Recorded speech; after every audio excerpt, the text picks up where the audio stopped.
The Story of the Treasure Seekers by Edith Nesbit. Chapter 2. Digging for Treasure.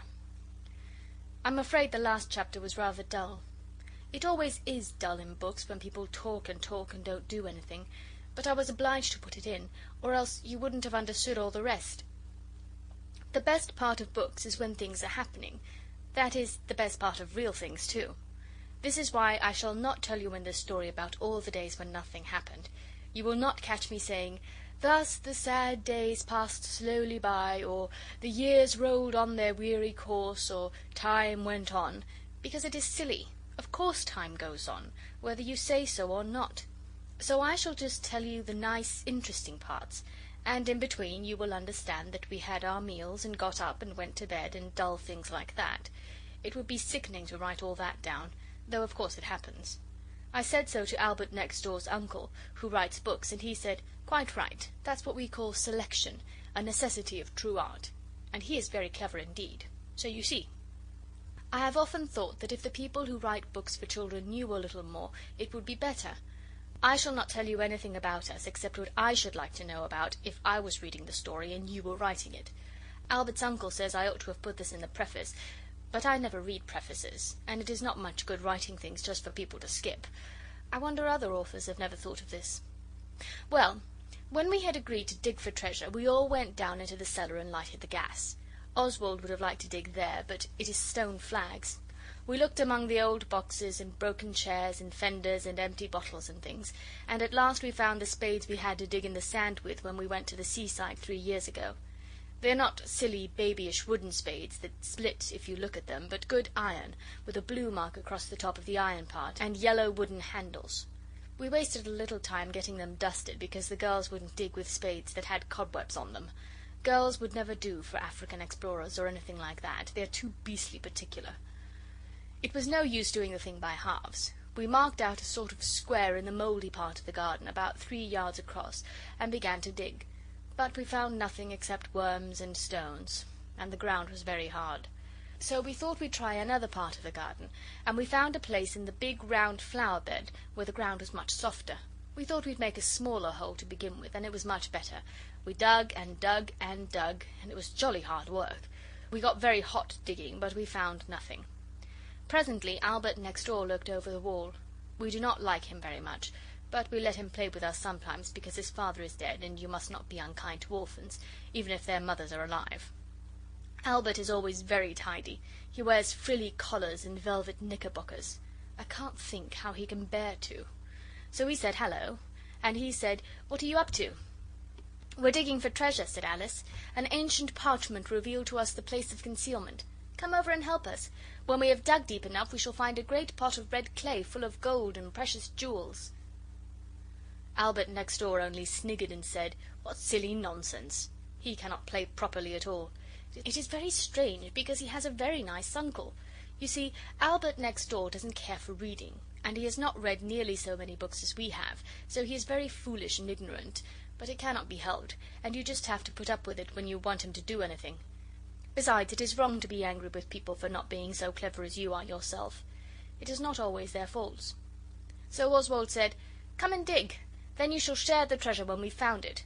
But he said, "I shan't. I don't like digging, and I'm just going into my tea." "Come along and dig, there's a good boy," Alice said. "You can use my spade, it's much the best." So he came along and dug, and when once he was over the wall we kept him at it, and we worked as well, of course, and the hole got deep. Pincher worked too. He is our dog, and he's very good at digging. He digs for rats in the dustbin sometimes and gets very dirty, but we love our dog, even when his face wants washing. "I expect we shall have to make a tunnel," Oswald said, "to reach the rich treasure." So he jumped into the hole and began to dig at one side. After that we took it in turns to dig at the tunnel, and Pincher was most useful in scraping the earth out of the tunnel. He does it with his back feet when you say "Rats!" and he digs with his front ones, and burrows with his nose as well. At last the tunnel was nearly 1 yard long, and big enough to creep along to find the treasure, if only it had been a bit longer. Now it was Albert's turn to go in and dig, but he funked it. "Take your turn like a man," said Oswald. Nobody can say that Oswald doesn't take his turn like a man, but Albert wouldn't. So we had to make him, because it was only fair. "It's quite easy," Alice said. "You just crawl in and dig with your hands. Then when you come out we can scrape out what you've done with the spades. Come, be a man. You won't notice it being dark in the tunnel if you shut your eyes tight. We've all been in except Dora, and she doesn't like worms." "I don't like worms neither." Albert next door said this, but we remembered how he had picked a fat red and black worm up in his fingers and thrown it at Dora only the day before, so we put him in. But he would not go in head first, the proper way, and dig with his hands as we had done, and though Oswald was angry at the time, for he hates snivellers, yet afterwards he owned that perhaps it was just as well. You should never be afraid to own that perhaps you were mistaken, but it is cowardly to do it unless you are quite sure you are in the wrong. "Let me go in feet first," said Albert next door. "I'll dig with my boots. I will truly, honour bright." So we let him get in feet first, and he did it very slowly, and at last he was in, and only his head sticking out into the hole, and all the rest of him in the tunnel. "Now dig with your boots," said Oswald, "and Alice, do catch hold of Pincher. He'll be digging again in another minute, and perhaps it would be uncomfortable for Albert if Pincher threw the mould into his eyes." You should always try to think of these little things. Thinking of other people's comfort makes them like you. Alice held Pincher, and we all shouted, "Kick! Dig with your feet, for all you're worth!"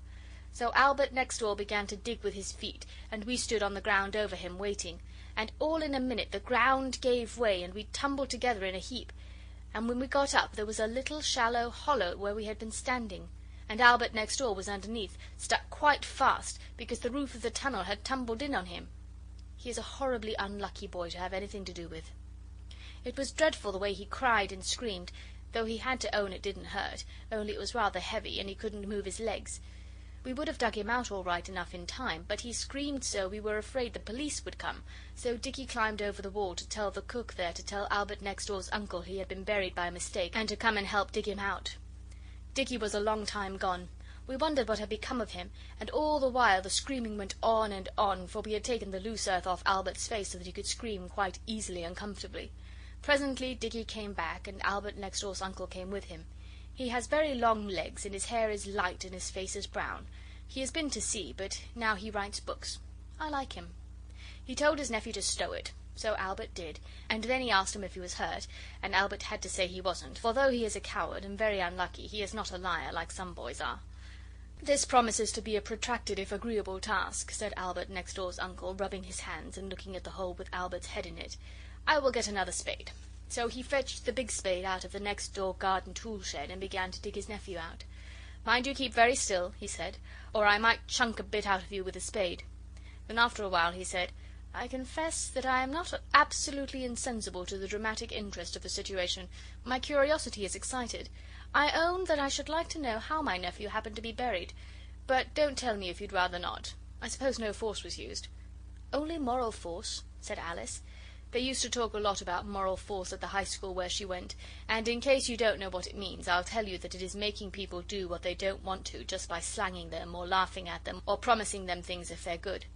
"Only moral force, eh?" said Albert next door's uncle. "Well?" "Well," Dora said, "I'm very sorry it happened to Albert. I'd rather it had been one of us. It would have been my turn to go into the tunnel, only I don't like worms, so they let me off. You see, we were digging for treasure." "Yes," said Alice, "and I think we were just coming to the underground passage that leads to the secret hoard when the tunnel fell in on Albert. He is so unlucky." And she sighed. Then Albert next door began to scream again, and his uncle wiped his face, his own face, not Albert's, with his silk handkerchief, and then he put it in his trousers pocket. It seems a strange place to put a handkerchief, but he had his coat and waistcoat off, and I suppose he wanted the handkerchief handy. Digging is warm work. He told Albert next door to drop it, or he wouldn't proceed further in the matter, so Albert stopped screaming, and presently his uncle finished digging him out. Albert did look so funny, with his hair all dusty and his velvet suit covered with mould and his face muddy with earth and crying. We all said how sorry we were, but he wouldn't say a word back to us. He was most awfully sick to think he'd been the one buried, when it might just as well have been one of us. I felt myself that it was hard lines. "So you were digging for treasure," said Albert next door's uncle, wiping his face again with his handkerchief. "Well, I fear that your chances of success are small. I have made a careful study of the whole subject. What I don't know about buried treasure is not worth knowing, and I never knew more than one coin buried in any one garden, and that is generally... Hullo, what's that?" He pointed to something shining in the hole he had just dragged Albert out of. Oswald picked it up. It was half a crown. We looked at each other, speechless with surprise and delight, like in books. "Well, that's lucky, at all events," said Albert next door's uncle. "Let's see, that's 5 pence each for you. It's 4 pence something. I can't do fractions," said Dicky. "There are 7 of us, you see." "Oh, you count Albert as one of yourselves on this occasion, eh?" "Of course," said Alice. "And I say, he was buried after all. Why shouldn't we let him have the odd somethings, and we'll have 4 pence each?" We all agreed to do this, and told Albert next door we would bring his share as soon as we could get the half-crown changed. He cheered up a little at that, and his uncle wiped his face again, he did look hot, and began to put on his coat and waistcoat. When he had done it, he stooped and picked up something. He held it up, and you will hardly believe it, but it is quite true. It was another half-crown. "To think there should be 2," he said. "In all my experience of buried treasure, I never heard of such a thing." I wish Albert next door's uncle would come treasure-seeking with us regularly. He must have very sharp eyes, for Dora says she was looking just the minute before at the very place where the second half-crown was picked up from, and she never saw it. End of chapter 2.